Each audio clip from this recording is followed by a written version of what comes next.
सीधे यूएन को ही अल्टीमेटम, अब भारत एक्शन लेगा।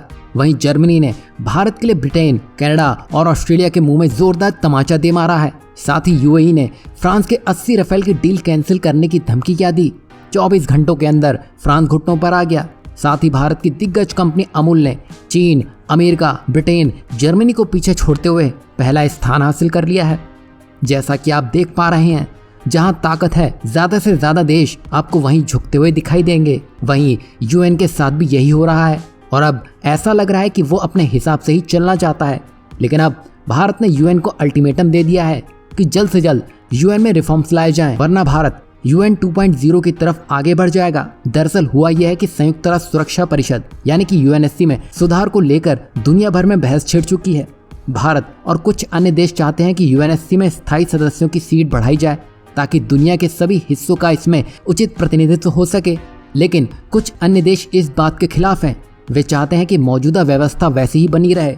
वहीं दूसरी ओर यूनाइटेड फॉर कॉन्सेस यानी कि यूएनएफसी, जिसे यूएफसी भी कहा जाता है, जो कि इटली के नेतृत्व में स्थायी सदस्यों के विस्तार का विरोध करता है। वहीं यूएफसी का मानना है कि स्थायी सदस्यों की संख्या वही रहे और अस्थायी सदस्यों की संख्या बढ़ाई जाए। और वे ये भी चाहते हैं कि अस्थायी सदस्यों को अधिक समय के लिए रहने दिया जाए और नए सदस्यों को चुनने के लिए बहुत सख्त नियम ना बनाए जाएं। वहीं यूएफसी में 12 देश और 2 ऑब्जर्वर देश आते हैं, जैसे कि Argentina, Canada, Colombia, Costa Rica, Italy, Malta, Mexico, Pakistan, दक्षिण कोरिया, सेंट मैरिनो, स्पेन और तुर्की शामिल हैं। और ऑब्जर्वर देशों में चीन और इंडोनेशिया है। खास बात तो यह है कि यूएफसी, जो कि इटली की तरफ से है, वहीं भारत G4 ग्रुप के साथ आगे बढ़ रहा है, जिसमें ब्राजील, जर्मनी, जापान और खुद भारत शामिल है। और ये सभी देश एक दूसरे को यूएन की परमानेंट सीट के लिए सपोर्ट करते हैं। खास बात तो यह है कि यूएफसी ग्रुप का काम सिर्फ G4 ग्रुप को निशाना बनाना है। ये किसी और चीज में दिलचस्पी नहीं रखता है, जैसी कोई समस्या को सुलझाना या स्थिति को बेहतर बनाना हो। लेकिन भारत ने इस बार यूएन में सबका मुंह बंद करके रख दिया है।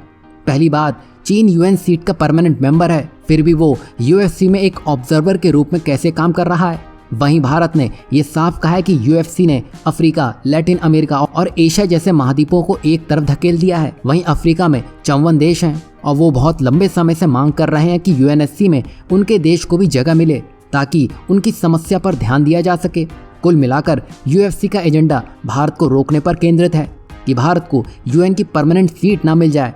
वहीं भारत ये चाहता है कि यूएनएससी में ग्लोबल साउथ के देश, विशेषकर अफ्रीका को स्थायी सदस्यता दी जाए, क्योंकि गरीब और कमजोर देशों की भी दुनिया में बड़ी भूमिका होती है और उन्हें भी महत्वपूर्ण फैसले लेने में शामिल होना चाहिए। यही वजह है कि भारत अब इसको लेकर सीरियस हो चुका है, जिसको लेकर भारत ने यह तय किया है कि अब आगे कुछ नहीं हुआ तो यूएन 2.0 को आगे लाना पड़ेगा, क्योंकि जब तक इटली द्वारा यूएफसी को इस तरह आगे बढ़ाया जाता रहेगा तब तक ना भारत को मौका मिलेगा, ना ही कोई और देश यूएनएससी में जगह पा सकेगा। यही वजह है कि भारत की तरफ से अब अल्टीमेटम दे दिया गया है। यही नहीं, भारत की इस पहल के आगे चिली भी भारत के साथ खड़ा दिखाई दे रहा है, जिसने हाल ही में संयुक्त राष्ट्र सुरक्षा परिषद में स्थायी सीट के लिए भारत की दावेदारी को खुला समर्थन दे दिया है। और खास बात तो यह है कि चिली चीन का काफी करीबी माना जाता है। अब ऐसे में चिली का ये रुख ये साफ बताता है कि भारत जो कर रहा है वो सही है और अब ज्यादा समय नहीं लगेगा जब भारत के हाथ में यूएन की परमानेंट सीट होगी। वैसे आपको क्या लगता है, इस बार भारत कामयाब हो जाएगा?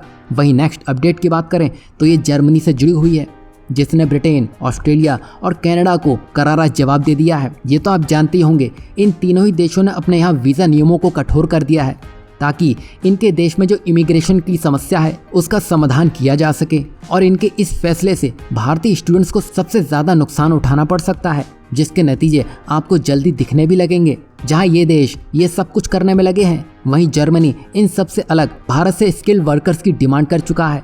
बता दें कि महाराष्ट्र सरकार ने जर्मनी के वार्डेन वटनबर्ग राज्य के साथ एक समझौता किया है, जिससे महाराष्ट्र के कुशल युवाओं को जर्मनी में रोजगार के अवसर मिलेंगे। और इस समझौते के तहत महाराष्ट्र सरकार जर्मनी में विभिन्न क्षेत्रों में हेल्थ केयर और हॉस्पिटैलिटी में कुशल कर्मचारी भेजेगी। और इस पहल को सफल बनाने के लिए महाराष्ट्र सरकार ने मुंबई में 15 केंद्र खोले हैं, जहां छात्रों को जर्मन भाषा का प्रशिक्षण दिया जाएगा और इसी के साथ ही छात्रों को जर्मन संस्कृति की बुनियादी समझ भी प्रदान की जाएगी। वहीं जर्मनी में काम करने के लिए चुने गए छात्रों को और बेहतर प्रशिक्षण दिया जाएगा ताकि वे वहां नौकरी करने के लिए पूरी तरह से तैयार हो सके। बता दें कि भारत एक बड़ी और युवा आबादी है जो जर्मनी की स्थानीय जरूरतों को पूरा करने के लिए आवश्यक कौशल और योग्यता रखती है। वहीं जर्मनी ने सिर्फ भारत के लिए भारतीय आवेदकों के लिए वीजा वेटिंग टाइम कम करके सिर्फ 2 हफ्ते कर दिया है। पहले ये 9 महीने था। इससे आप समझ सकते हैं जर्मनी चाहता है कि ज्यादा से ज्यादा स्किल्ड वर्कर्स भारत से जर्मनी आए। वैसे आपको जर्मनी के इस फैसले से क्या लगता है?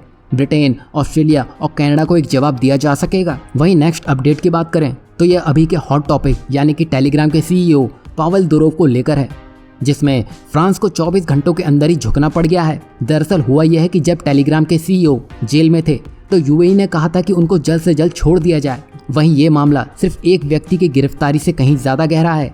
इसमें कई देश, बड़े हथियारों की डील और तकनीकी दिग्गजों का अहम रोल है। बता दें कि दुरोव एक अंतर्राष्ट्रीय व्यक्ति हैं जिनके पास यूएई, फ्रांस और शायद रूस की भी नागरिकता हो सकती है। लेकिन कहीं ना कहीं दुरोव के पकड़े जाने पर रूस और यूएई नाराज दिखे हैं।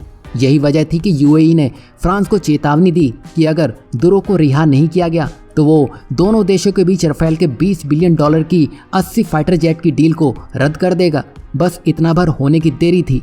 अभी रिपोर्ट्स ऐसी सामने निकल के आ रही हैं जिसमें फ्रांस ने पावेल दुरोव को 5 मिलियन यूरो की जमानत पर छोड़ दिया है। और ये सब एकदम से इसलिए भी हुआ है क्योंकि यूएई ने फ्रांस के साथ एक बड़ा राफेल सौदा रद्द करने की बात कह दी थी। वहीं अब फ्रांस में एक जज ये तय करेगा कि उनके खिलाफ कोई आपराधिक मामला चलाया जाएगा या नहीं।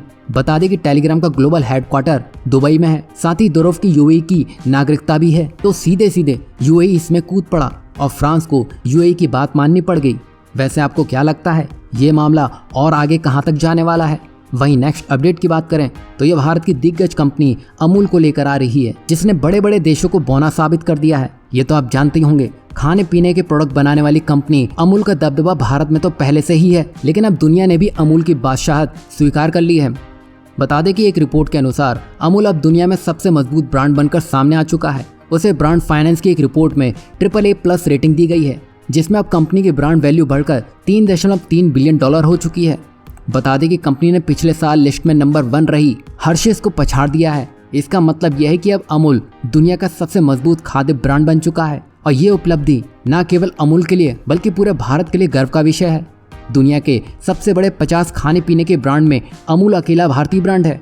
ये दिखाता है कि अमूल ने दुनिया भर में भारत के खाने का नाम रोशन कर दिया है। वहीं अमूल का दूध और दूध से बने उत्पाद जैसे दही, पनीर, आइसक्रीम न केवल भारत में बल्कि अमेरिका, ऑस्ट्रेलिया और कनाडा जैसे कई देशों में बहुत पसंद किया जाता है। वहीं अमूल ने विदेशी बाजार में अपनी जगह बनाने के लिए कई तरह के प्रयास भी किए हैं। इसमें विदेशों में अपने उत्पादों का प्रचार करना, स्थानीय लोगों की पसंद के अनुसार उत्पादों में बदलाव करना और स्थानीय डिस्ट्रीब्यूटरों के साथ साझेदारी करना शामिल है। और ये भारत के लिए बड़ी बात है क्योंकि इससे पता चलता है कि भारत के किसान और भारत की कंपनियां मिलकर बहुत कुछ हासिल कर सकते हैं। आपको अमूल की इस उपलब्धि के बारे में क्या कहना है, जरूर बताइएगा।